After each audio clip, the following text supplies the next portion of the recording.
செய்திச் சுருக்கம். உள்நாட்டுச் செய்திகள். பொது சொத்துக்களையும் தொல்பொருள் மரபுகளையும் பாதுகாப்பது பிரஜைகளின் பொறுப்பாகும் என அமைச்சர் பிமல் ரத்நாயக்க தெரிவித்துள்ளார்.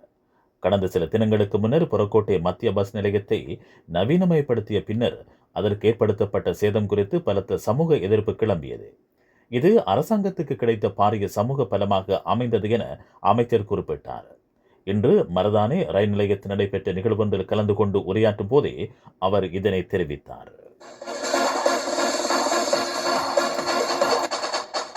வெளிநாட்டுச் செய்திகள். மத்திய கிழக்கில் அமைதியை ஏற்படுத்துவதற்கான பேச்சுவார்த்தைகளின் போது அமெரிக்கா முன்வைக்கும் தீவிரமான கோரிக்கைகளை தாம் ஏற்றுக்கொள்ளப் போவதில்லை என ஈரான் வலியுறுத்தியுள்ளது. ஈரானிய வெளிவிவகார அமைச்சர் அப்பாஸ் அரக்சி இன்று பாகிஸ்தானின் இஸ்லாமாபாத் நகரில் இடம்பெற்ற பேச்சுவார்த்தையின் போதே இதனை வெளிப்படுத்தினார்.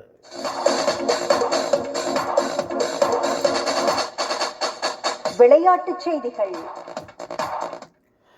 இலங்கை தேசிய ரக்பி அணிக்கும் நியூசிலாந்தின் 85 கிலோகிராமுக்கு குறைந்த எடை பிரிவு ரக்பி அணிக்கும் இடையிலான போட்டி தற்போது கொழும்பு குதிரைப்பந்தய திடல் மைதானத்தில் நடைபெறுகிறது.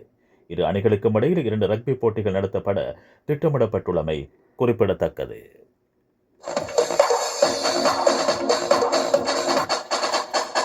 செய்திச் சுருக்கம் கேட்டீர்கள்.